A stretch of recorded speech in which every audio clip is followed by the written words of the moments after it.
Oma Gyan Timadandasya Gyanangana Shalakaya Chaksurmilitam Jena Tasmaya Si Gurave Namaha Sri Chaitanya Mano Bhishtam Stapitam Jena Bhutale Swayam Rupa Kadamayam Dadanti Sva Padantikam Jai Shri Krishna Chaitanya Prabhu Nityananda Shri Advaita Gadadhar Srivasadi Gaur Bhaktivinoda Hare Krishna Hare Krishna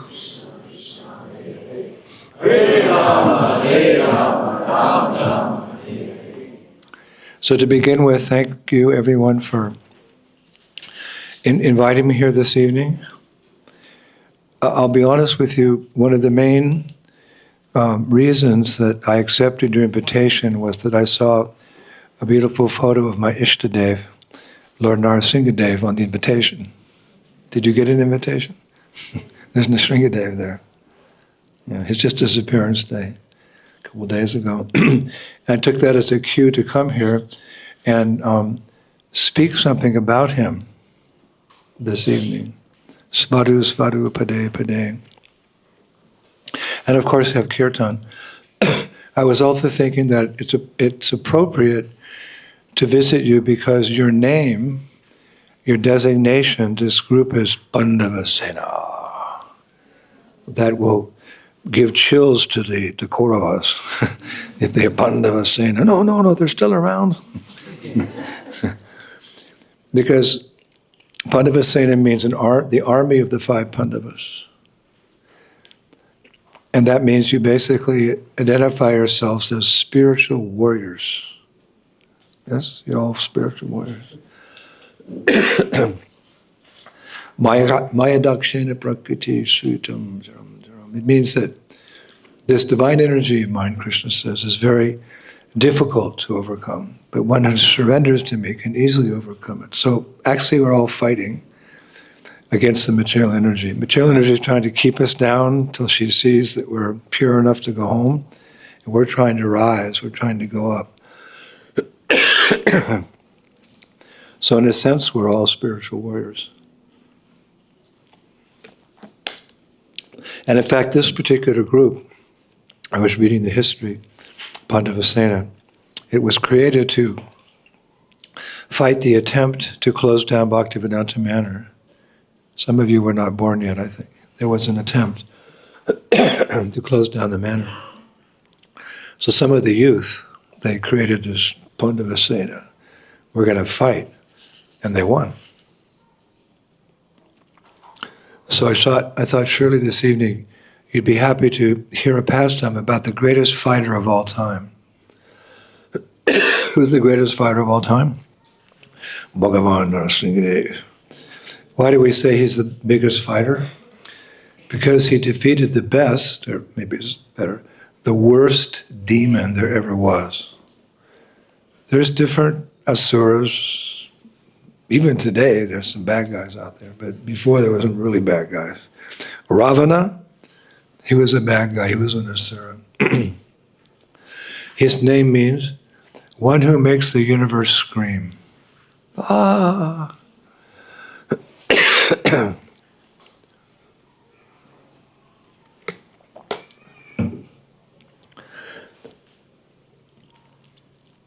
So Hiranyakashipu was the person that Nrsimhadeva killed. That was a great battle. So those of you who are from Pandava Sena, you should like to hear these types of Mahabharata stories and Hiranyaksha fighting Lord Varaha and Nrsimhadeva killing Hiranyakashipu. At least the boys. So I'd like to share a pastime of Nrsimhadeva, not directly with Nrsimhadeva, but a pastime about Hiranyakashipu's sister. Did you know he had a sister? She was really ugly. Some of you may know her from Hindu families. Her name was Holika. Holika. And she was a demoness. She didn't have a nice smile. You all have nice smiles. Right? She had 2 fangs.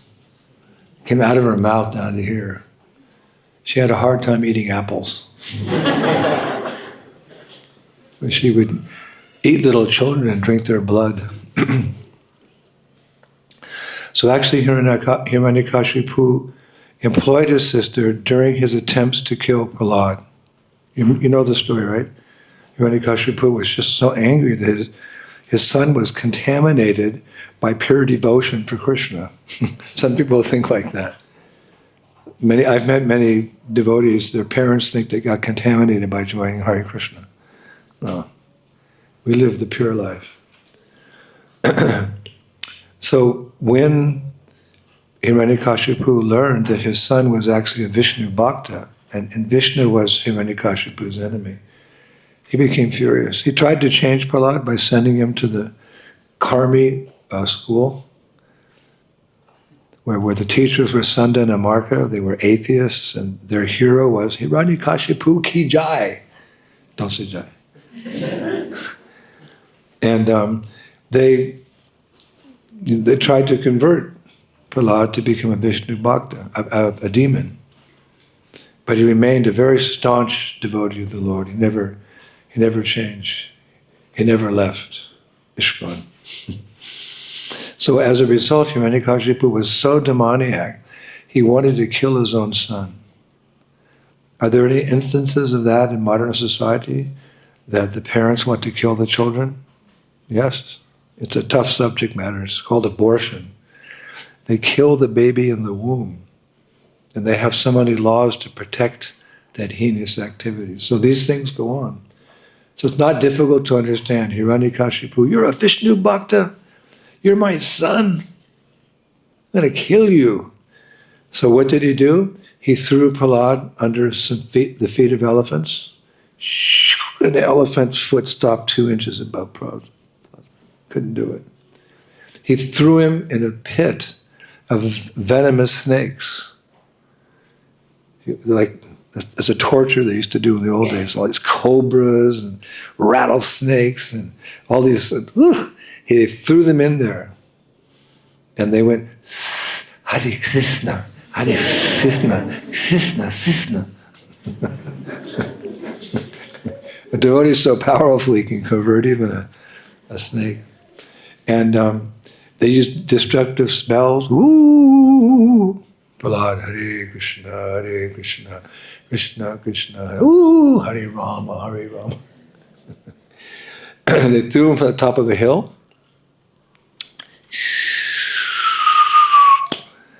And who caught him? Lord Varaha. They gave him poison.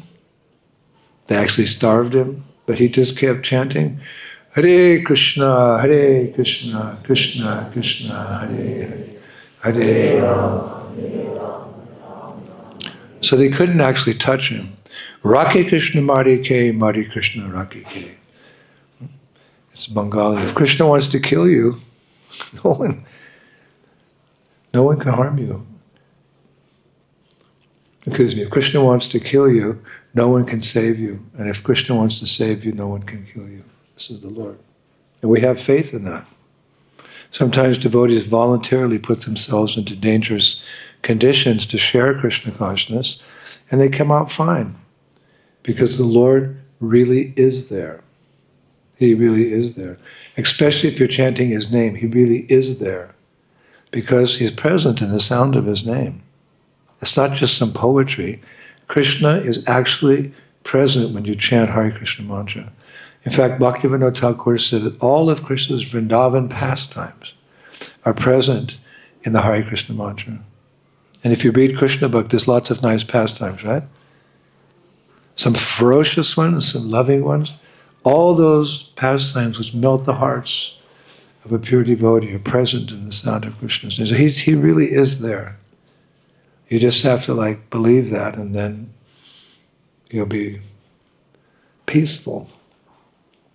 So eventually Hiranyakashipu said, now I'm going to use the ultimate destructive force. What is the ultimate destructive force? Fire. And according to the Vedas, many destructive, like the wind or a mountain, a boulder falls on you, or you slip on the ice. The ultimate destructive force is fire. Because at the end of creation, Shiva does his dance of destruction. He's Nataraj. He's got that little, gets him going. And he dances so fast, Mahadev, that he creates friction, which creates a fire which destroys the creation. It's not mythology, it's not made up, it's real, it's Purana, it's the history of the universe. Parastasmatu bhavanyo vyakto vyaktat shanatana. Sometimes this world is created, sometimes it's destroyed, sometimes it's created, sometimes it's destroyed. It's Shiva's the destroyer. Brahma's the creator, the universe. Vishnu maintains the universe. And Shiva, he destroys the universe. So he does it by dance, and his dance makes fire. Like we have a saying in ISKCON, I'm fired up. That's not in the Webster's dictionary. It was made up by one ISKCON devotee, actually. He was just like on Sankirtan, like, how can I explain? I'm fired up. What do you mean you're fired up? You're on fire? No, I'm fired up. And now how many of you say that you sometimes use that, I'm fired up, or I'm fried? I'm so fired up, I'm fried. I fried myself. That's ISKCON lingo. I'm fried. I said to my mom one day, I'm fried. No, you're fried. What happened? You burned yourself in the pot? What do you mean you're fried? It just means I'm not really doing well. I said, don't use that word, son, fried. ISKCON has all these terms. Like when Prabhupada would take a nap, he was in Paris, he said, I'm going to take a snap. What? I'm going to take a snap. What's that, Prabhupada? A snap. Okay. And then secretary said, he means nap. It was very cute, Prabhupada would. Or he said when someone left the movement, they blooped. And they asked him, what does bloop mean? Prabhupada said, like in the ocean, if you have a rock, you throw it in the ocean. Bloop. So someone who leaves ISKCON to go into the ocean of material existence, bloop. Sometimes people can't understand us. Like I can't understand people from, where's Bhakta Colin from? Liverpool. Liverpoolian. I can't understand a word he says. Can you speak English? This is English. You're American English. I can't understand your American English. Anyway, ISKCON has its own language. It takes a while when you join this movement to learn all these. Probably one person said, I'm fried. Am I in danger? No, it was just... So this fire, this friction, it destroys the whole creation. So this is the ultimate destructive force. So nothing was working. They couldn't kill Prahlad by the elephant, by drowning him, by poisoning him. So Hiranyakashipu, he was learned. Actually, he was actually a Brahmin, but he misused his auspicious birth to become an asura. So he was intelligent. He said, then I'll use fire on Prahlad. I'll to burn this rascal who's taken shelter of my enemy Vishnu. I'll burn him to ashes. Ooh, watch out. So it's described that he chose an auspicious time. He's a demon. He chose an auspicious time. That's how to explain that. Anyway, to begin his function, it was the month of Falguna. It was the night of the full moon, which for us is what? Gaur Purnima. So he took advantage of the stars. You know, things are successful if you follow. So he had his servants built a big funeral pyre.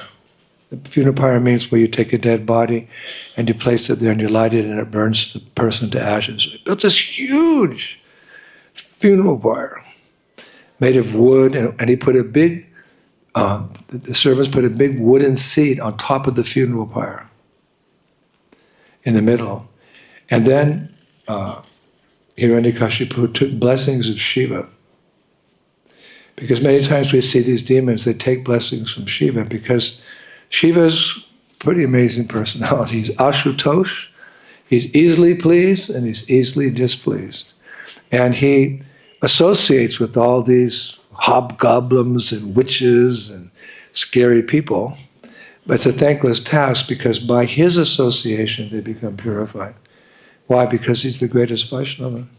Vaishnavana Tashambhu.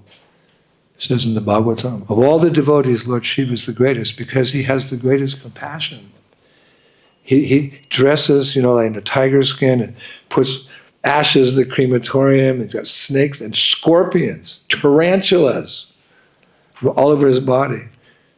But he does it on purpose to attract those in the mode of ignorance so that by his association they can become Vishnu Bhaktas.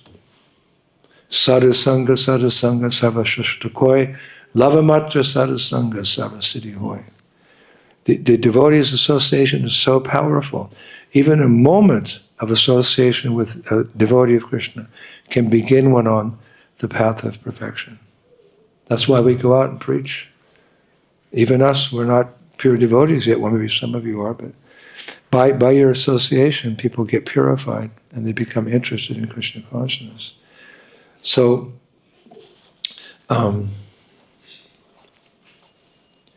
he built this huge funeral and a seat there, and he put Prahlad on that seat, just so he couldn't escape. It was as high as this greenery here. Little Prahlad sitting up there, Hare Krishna, Hare Krishna, all happy. He's just happy. Devotee is happy anywhere. He's unaffected by the material contamination because he's so pure.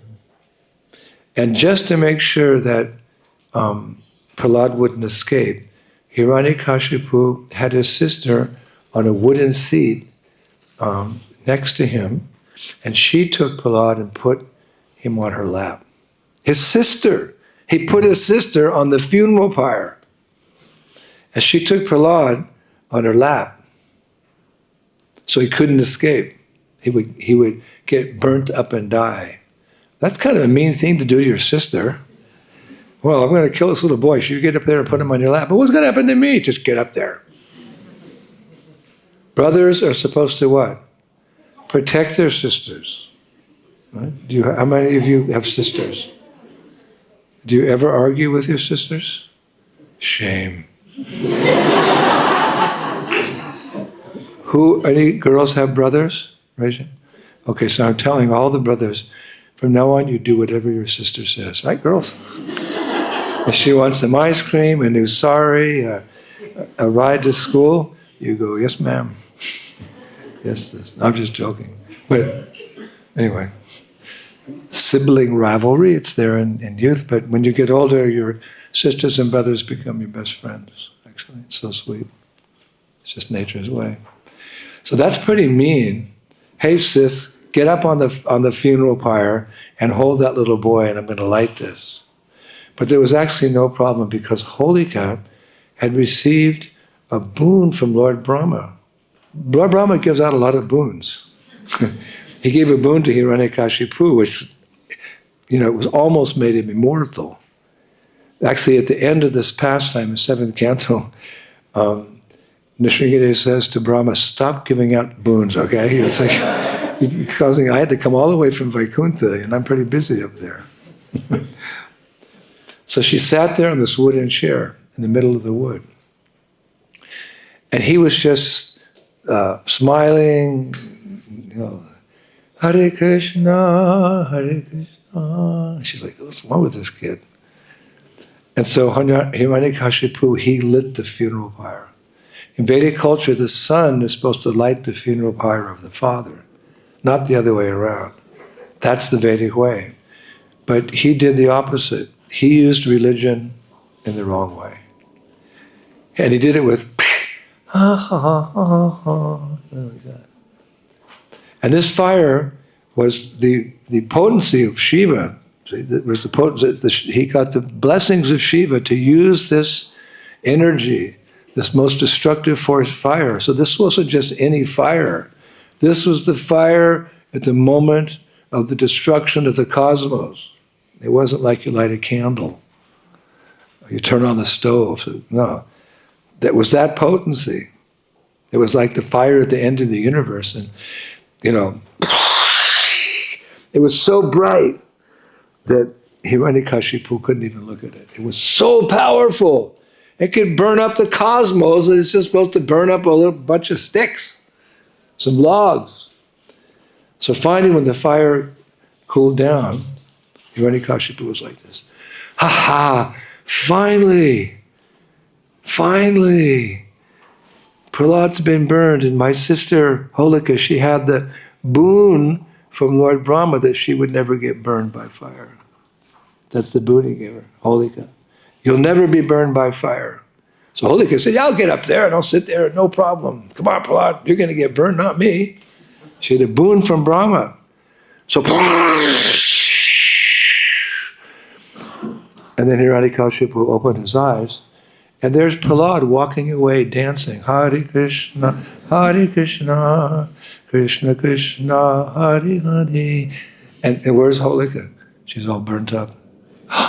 What about the boon? Not just from some sage, but from Brahma, that she could not be burned by fire. So how did she burn up? The Acharyas say she was consumed by the flames of her offense to Prahlad Maharaj. What's the first offense against the holy name? To criticize or offend devotees who have dedicated their lives for spreading Krishna consciousness. And Prahlad is a real preacher. He didn't want to go to the mountains and practice silent meditation. He wanted to stay in the city and distribute books, something like that, and chant Hare Krishna. He was very compassionate devotee. But she burned up because of her offense. This is called hati mata, to criticize those who have dedicated their lives to preaching the glories of the Lord. And that nullified Brahma's boon. And Prahlad was just skipping away, Hare Krishna. And Hiranyakashipu was thinking, what? I was going to say, oh my God, but I didn't say that. He didn't believe in God. OMG, Hiranyakashipu, you do not believe in God, don't say that. He said, all my endeavors to kill Prahlad had failed, and somehow he saves himself by mystic powers. But he was wrong. It wasn't that Prahlad was protected by mystic powers. The reason he didn't die because he was fully protected by Krishna. If you do Krishna's work, Krishna's obliged to take care of you. It's like you join a company, right? And you get sick. Well, their insurance policy, the company's insurance policy takes care of you. So if you become a devotee, you've got the ultimate security policy. Krishna protects his devotees because out of the 7 billion people on this planet, how many are devotees of the Lord? Less than 1%, less than 0.1%. I don't know how to say it. So those who are doing Krishna's work, Krishna's grateful, and he protects them. Padam padam yat vipadam nitesham. In this world, there's so many dangers. Oh no, I'm the king. I have my soldiers, I have my palace. But there's a saying that there's accidents even on the royal road to Versailles. In France, they had the Palace de Versailles where the kings would live. So they went into Paris, and there was a road only for the king. No common people could go on the road, only the king. And it was paka, nice rock, there's guards the whole way. What can happen? But padam padam yat vipadam meditation. Prabhupada said one time, don't be surprised when things go wrong. Be surprised when things go right.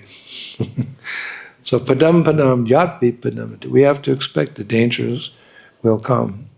But because devotees are Krishna's servants, we're protected. Of course, that doesn't mean we're not going to get sick. It doesn't mean we're not going to die. We have to tolerate. The ultimate protection the Lord gives is to protect us from illusion. To forget who I am, to forget who is God, to forget my eternal relationship with Him, to forget to chant my rounds, to forget my gayatris, to forget to take gulab jamans. No, we don't forget that. Maya is very strong. In the spiritual world, she's Yoga Maya. She's arranging all the pastimes in Vrindavan with Vrindadevi. So what we're actually asking for protection is to never forget Krishna. And that's possible. How can you never forget Krishna? If you keep him close to your heart. If someone's very close to you, like in your face, you get, hey, where are you? I'm right here. So how close is Krishna? He's in your heart. He's the super soul. And if you chant Hare Krishna, he's dancing on the tip of your tongue. So there'll be no fear. Fear personified is afraid of the holy name. So there's no need to be fearful. You just chant and leave the rest up to Krishna. If you leave this world, that's not your destiny. That's Krishna's desire. He wants you to serve in some other part of the universe, so he wants to take you home to the spiritual world. But for devotees, the future is always bright.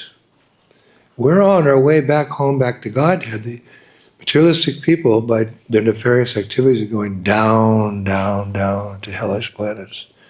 So we have to stumble a little bit. If you're climbing a high mountain, you may slip once in a while. That's okay. Just get back up. Keep climbing. One Muslim priest, he said to me one time, Swamiji, in your movement, do people sometimes fall down from their practices? I said, yeah. In Islam too, he said, yeah, we have a saying in Islam. If you fall down 8 times, stand up 9. So that's a good one. So sometimes there's difficulties, but if we persevere, Hari Guru and Vaishnava will always be there to protect us and lift us up. We can go back home, back to Godhead.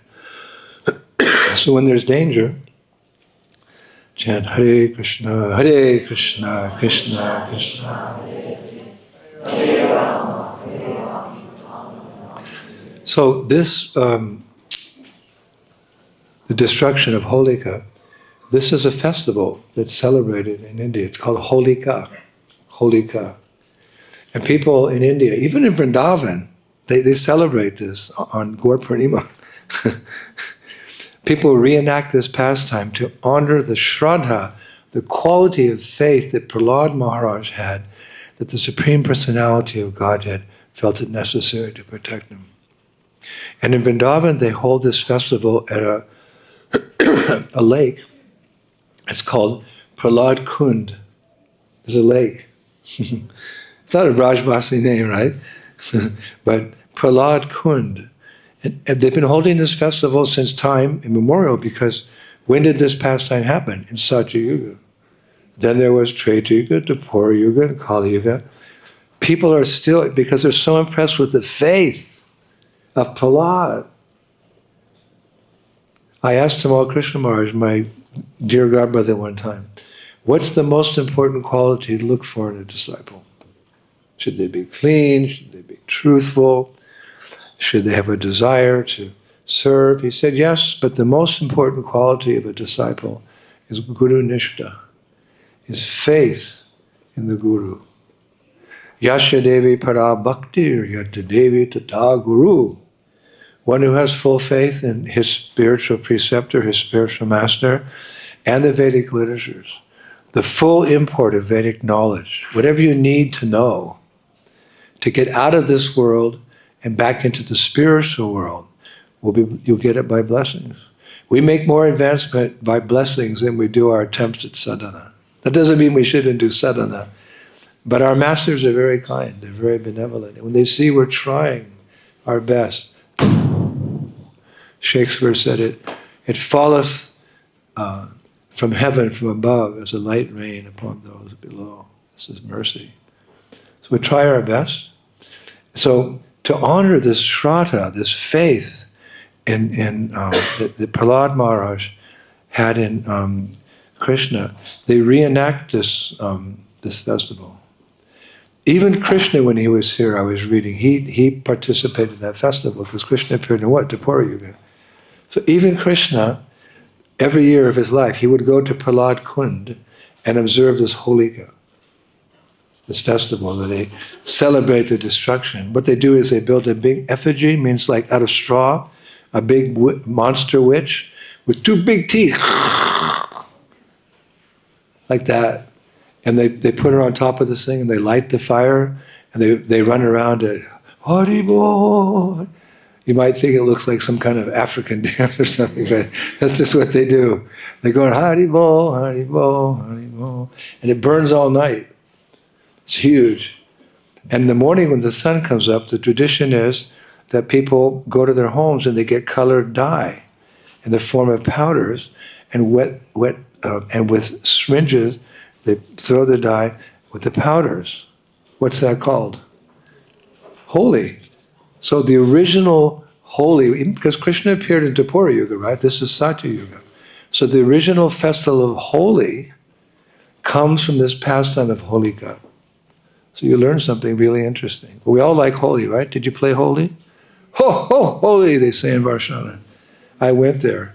It took me 3 weeks to get the color off my skin. I don't know what kind of powders they use, like chemicals or something. But ho, ho, Holi.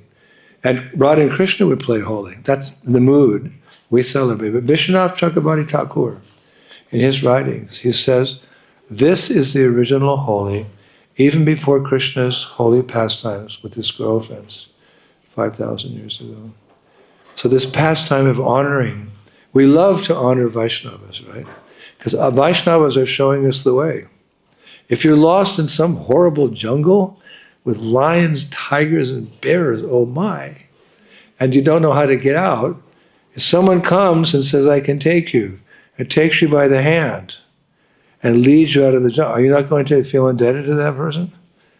And what if that person takes you out of the forest of illusion, the jungle of material existence, and takes you back to the positive alternative, the spiritual world, where every step is a dance, every word is a song, and there's a festival every day? How indebted you feel to that person.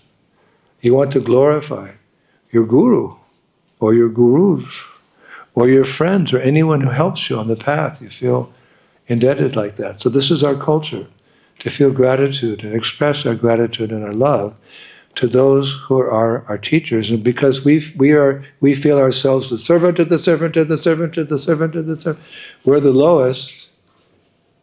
We have so much thanks to offer the Vaishnavas, the Guru and Krishna. So therefore every morning, before the day begins, Vancha kalpa turubhyascha, kripa sindhu bhaevacha, patitanam bhavanevyo, Vaishnavebhyo namo. We're bowing down to the Vaishnavas in our immediate vicinity, but in our heart, we're bowing down to all Vaishnavas who lived before, because they prepared the way for us. They kept the tradition going. Or like the 6 Goswamis, they wrote books on the science of Krishna consciousness. They went to Vrindavan, they discovered the lost holy places, and they established deities. So they departed, but we're still grateful to them, right? So when we're doing this prayer, Vancha kalpa turubhyascha, it's not just to, my friend next door, or, the temple of bread. Any Vaishnava, whoever lived, Vaishnav now, and all the Vaishnavas who will come in the future. This is Vaishnav Seva. We feel that without their mercy, where would we be? So Holika. So next time you play Ho Ho Holi, you can remember Holika. Well, I don't think you should meditate. Don't meditate on her too much. They're big fangs and she can't eat apples. But she's dead and gone, but it was all, which the real purport is the faith of Prahlad. So Shri Nrsimha, Jai Nrsimha, Jai Jai Nrsimha, Prahladesh Jaya Padma, Mukha Padma Bringam. All glories to Lord Nrsimhadeva, all glories to Lord Nrsimhadeva, who is the Lord of Prahlad Maharaj, and like a honeybee, is always engaged in beholding the lotus-like face of the goddess of fortune. Pandava Sena ki, spiritual warriors ki, back home, back to Godhead ki, take all the Holikas with us. Yeah, there's lots of Jagai and Madhais and Holikas, they're still out there. We want to take them back to the spiritual world, right? So, say Jai. Jai. Okay, thank you very much. I have to go now, I have another appointment. And there's some prasadam waiting for me. And I'm really hungry. Because when I give a lecture, I use a lot of energy. So I'm like, thank you. All the best. You're carrying on a great tradition. You're spiritual warriors. Don't think you're not. Well, I don't have big muscles and I don't have a sword and no.